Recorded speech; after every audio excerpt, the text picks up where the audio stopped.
I am a 32-year-old software engineer who spent years saving for my dream car only to have my younger brother Derek steal it for a joyride and wreck it while drunk. That was awful enough. But what came next was unimaginable.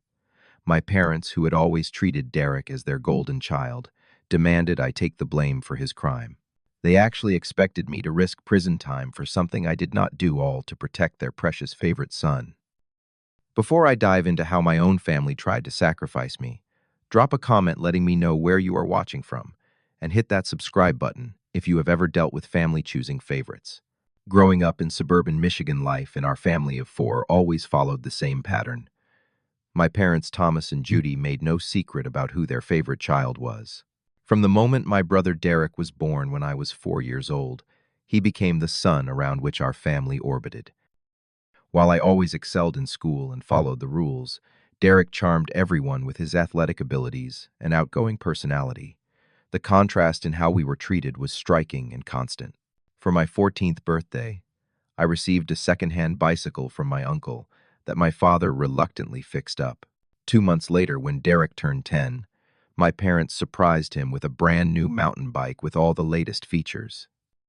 This pattern repeated throughout our childhood. Derek received the newest video game consoles, the best sports equipment, and constant attention, while I learned to be self-sufficient and expect little. When I earned a partial scholarship to Michigan State, my parents attended orientation day, but spent most of it complaining about the 4-hour drive.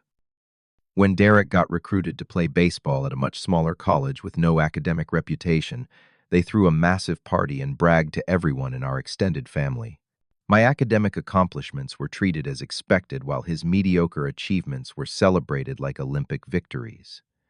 Despite the obvious favoritism, I pushed forward and focused on building my own life. I worked throughout college, graduated with honors in computer science, and immediately started applying for jobs in major tech hubs. When I landed a junior developer position at a growing startup in Chicago, I packed my modest belongings into my used Honda Civic and left Michigan without much of a goodbye party. My parents seemed almost relieved to have one less child to worry about, allowing them to focus completely on Derek. The first few years in Chicago were challenging but rewarding. I worked 60 to 70-hour weeks, taking on every project offered to me and building a reputation as someone who could solve complex problems. I lived in a tiny studio apartment, brought lunch from home every day, and limited my social activities to free events around the city. While my colleagues splurged on fancy dinners and weekend trips, I funneled every spare dollar into savings with a clear goal in mind. For 3 years, I lived this frugal existence while climbing the ranks at my company. By the time I turned 30, I had been promoted twice and had managed to save enough for what I considered the ultimate symbol of my hard-earned success, a brand new Audi S5 in midnight blue with black leather interior and every available upgrade. The day I drove it off the lot was the proudest moment of my life, a tangible reminder that I had made something of myself, despite growing up believing I was somehow less deserving than my brother.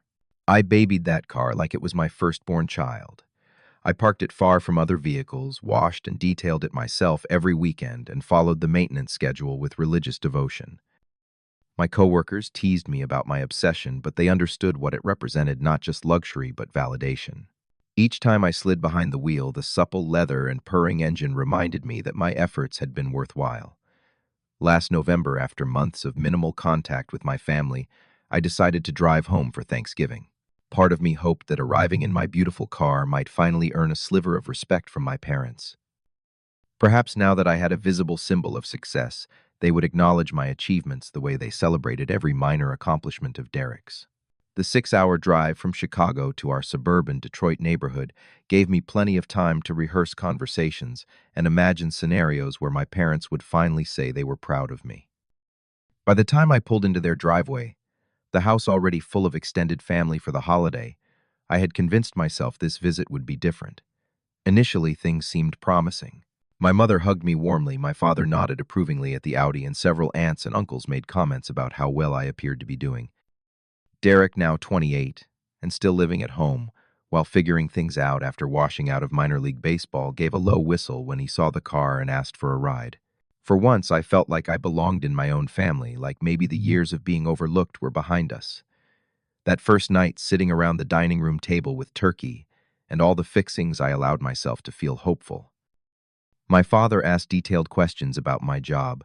My mother insisted I take extra helpings of my favorite dishes, and for once the conversation did not revolve entirely around Derek. As I went to bed in my childhood room, surrounded by the academic trophies and honor roll certificates that had never garnered much attention, I fell asleep thinking maybe things were finally changing. The next morning, I woke up later than usual, enjoying the comfort of not having to rush to the office. Stretching leisurely, I reached for my phone on the nightstand and noticed something odd: my car keys were missing. I distinctly remembered placing them next to my wallet before going to bed. Thinking perhaps they had fallen, I checked under the bed and all around the nightstand, but found nothing. With a growing sense of unease, I quickly dressed and headed downstairs. The house was quiet, except for my mother in the kitchen, preparing breakfast for the relatives who were still asleep.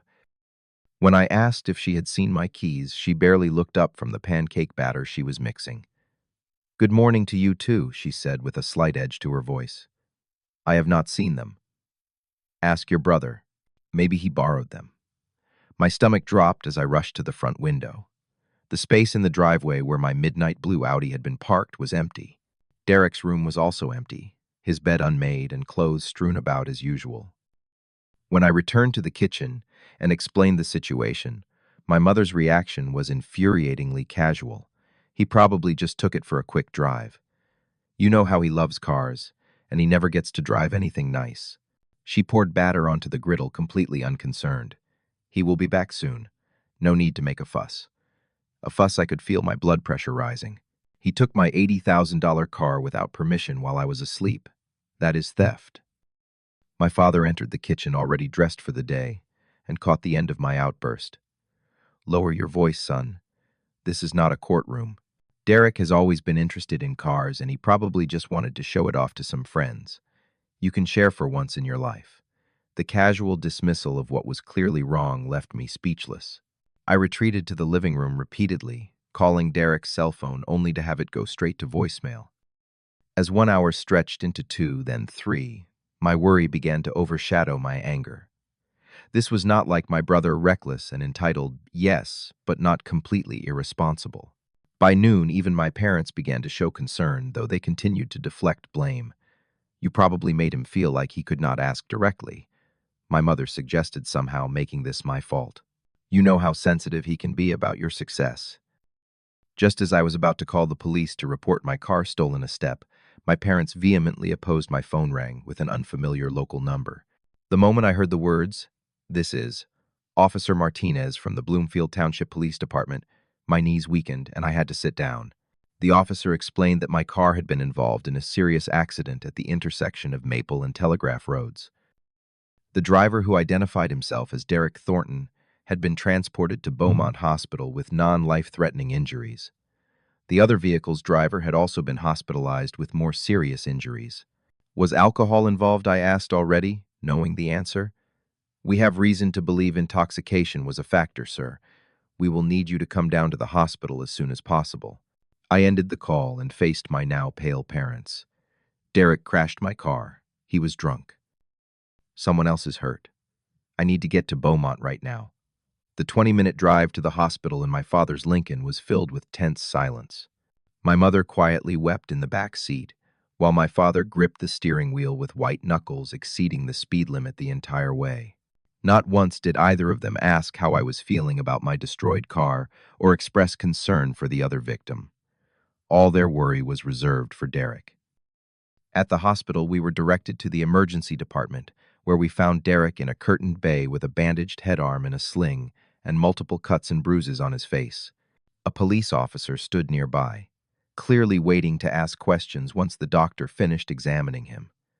My mother rushed to his side, stroking his hair and cooing comforting words, as if he were still 5 years old. My father immediately engaged the doctor in conversation about Derek's condition, which was diagnosed as a mild concussion, dislocated shoulder, and various lacerations. He would be sore and bruised, but would recover fully. When the police officer, now identified as Detective Jackson, approached to begin questioning, my father suddenly pulled me aside, his voice low and urgent. "Rich, we need to talk about how to handle this." Derek's blood alcohol level was well over the limit. With his previous DUI from college, Another conviction would mean serious jail time. I stared at him, not comprehending what he was suggesting, until he continued. It would be better for everyone if you said you were driving and let him borrow the car. You have a clean record. You would get a slap on the wrist at most. The blood drained from my face as the implication sank in. You want me to lie to the police? To say I was driving drunk and crashed into someone? Are you insane? Keep your voice down. My father hissed, glancing at the detective who was reviewing notes nearby. This is your brother we are talking about. One mistake should not ruin his entire life. One mistake. This is at least his second DUI. He stole my car and he seriously injured someone else, and you expect me to take the blame. The sheer audacity of the request left me breathless. My mother joined our huddle, her eyes red from crying. Please, Rich. Derek has his whole future ahead of him. He is interviewing for a coaching position next week. A criminal record would destroy that opportunity. You are already established in your career. This would just be a bump in the road for you. I looked from one parent to the other, searching for any sign that they realized what they were asking, any recognition of the massive betrayal they were casually proposing. There was none, only expectation that I would sacrifice myself for the golden child, just as I always had. Absolutely not, I said firmly. I will not lie to the police. I was asleep when Derek stole my car. That is what I will tell them. The disappointment and anger on their faces was immediate and intense. Before they could argue further, Detective Jackson approached our group notepad in hand. Mr. Thornton, I have some questions about the accident involving your vehicle. Which Mr. Thornton, my father interjected quickly. There are two of us here. Richard Thornton, the registered owner of the 2023 Audi S5, the detective clarified, looking directly at me. Before I could respond, my father placed his hand on my shoulder with a grip that was both restraining and warning. My son here was letting his brother borrow the car this morning. Unfortunate accident, but these things happen. I shrugged off his hand and met the detective's eyes. That is not accurate. I woke up to find my car and keys missing. I did not give permission for anyone to drive my vehicle. The look of shocked betrayal on my parents' faces would have been comical if the situation were not so serious. The detective's eyebrows raised slightly as he observed the family tension. I see, he said, making notes. So you are stating that the vehicle was taken without your knowledge or consent. That is correct. Dad, Rich is confused. Derek suddenly called from his hospital bed, his voice stronger than it should have been for someone with his injuries. Remember, he told me last night I could take the car to show Todd and guys. We talked about it during dinner. I turned to stare at my brother, astonished by the bald-faced lie. That is absolutely false. I never gave you permission to drive my car. You did too, Derek insisted, looking to our parents for backup. Mom, Dad, you heard him say it was fine, right? My mother nodded vigorously. Yes, I remember that conversation. Rich definitely told Derek he could take the car this morning. Detective Jackson's expression remained neutral, but I could see he was carefully observing the family dynamics unfolding before him. This is getting complicated, Mr. Thornton. Richard, would you be willing to come down to the station to give a formal statement once your brother is settled? Of course, I agreed, trying to keep my voice steady despite the rage and disbelief coursing through me. I want to be completely clear about what actually happened. Rich, think about what you are doing, my father warned, no longer bothering to hide his anger. Family stands together. Family does not ask family to take the blame for crimes they did not commit. I replied loud enough for the detective to hear. I will tell the truth, and only the truth. As soon as the detective stepped away to speak with a nurse, the pressure from my parents intensified.